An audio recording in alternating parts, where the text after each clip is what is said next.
출애굽기에도 이게 출애굽기, 신명기, 사울 다윗 이후에 이제 그 왕조 신학이라고 하는 것이 만들어집니다. 이 왕조, 가진 자를 향한 하나님의 메시지 이런 것들이 만들어지게 됩니다. 근데 그 이전에는 전부 다 원초적인 것은 이 고아, 과부, 나그네, 가난한 자, 사회적인 약자, 레위기 25장, 희년법, 안식일법, 이게 아주 중요한 겁니다.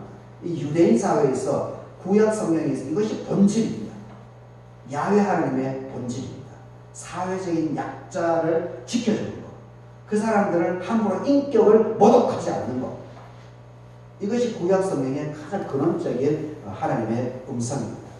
그리고 사울 다윗 왕조가 만들어진 이후에 이제 로마서 13장 이 사도 바울이 얘기하듯이 권세 잡은 자들이 이제 문제가 대두되기 때문에 거기서 이제 이 왕조 신학이라고 하는 그런 권세 잡은 자들, 있는 자들, 부유한 자들에 대해서 우리가 어떻게 대처해야 되는가, 그런 것들이, 개념들이 만들어지게 됩니다. 그래서 우리가 잘 생각해야 됩니다.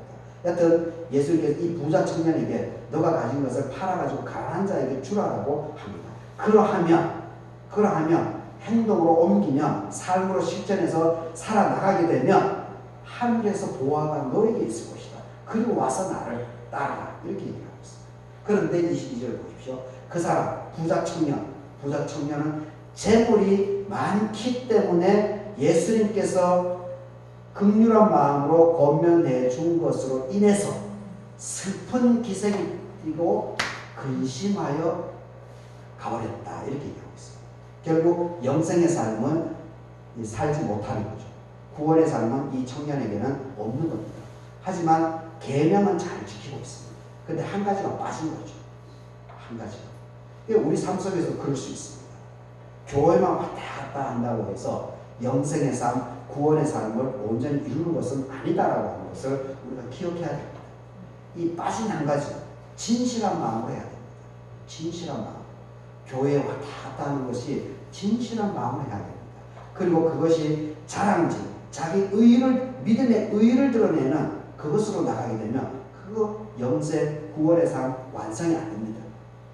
내 주변의 어려운 이웃을 살펴보고 그 사람들과 함께 나누는 삶을 살아나가려고 애를 쓸 때, 마음 중심에서부터 애를 쓸 때 바로 이 빠진 한 가지를 해결함을 통해 가지고 구원과 영생의 삶을 온전히 이룰 수 있다는 것이 오늘 예수님께서 우리에게 알려주시는 말씀의 핵심입니다. 그래서 그 유명한 말이 이제 25절에서 나오죠.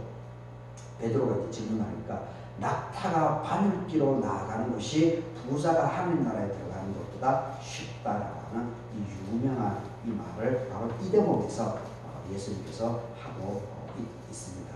그래서 우리 삶에서 우리에게 우리 수고와 애씀으로 인해서 주어지는 재물, 물질, 그리고 풍요로 이것을 여러분들이 하나님께서 주셨다라는 그 마음을 잘 간직하면서 온전하게 그것을 누려나갈 수 있기를 바라겠습니다.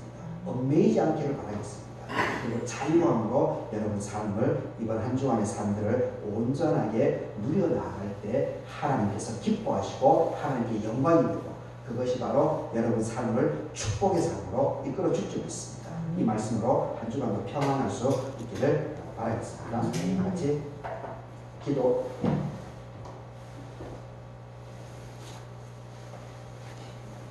같이 기도하도록 하겠습니다. 은을 사랑하는 자는 은으로 만족하지 못하고 풍요를 사랑하는 자는 소득으로 만족하지 못하게 됩니다.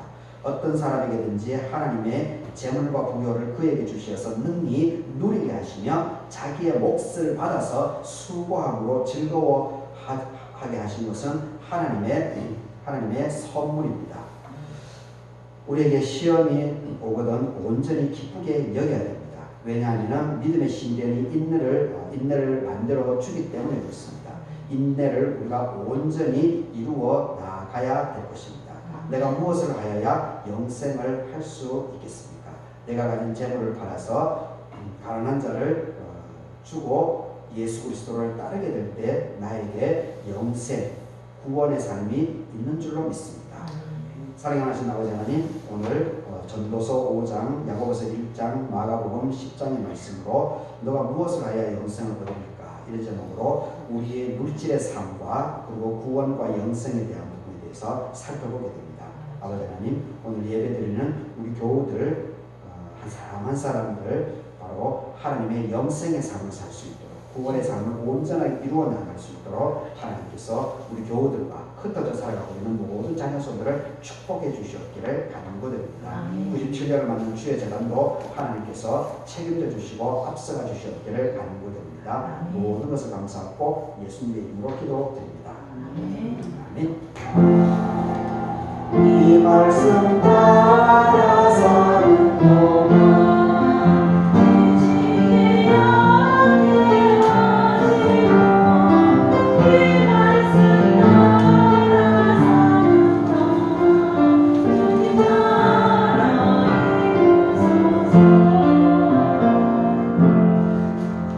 아멘. 220장 찬송하고 유분당 목사님께서 한국 위원으로 수고해 주시겠습니다.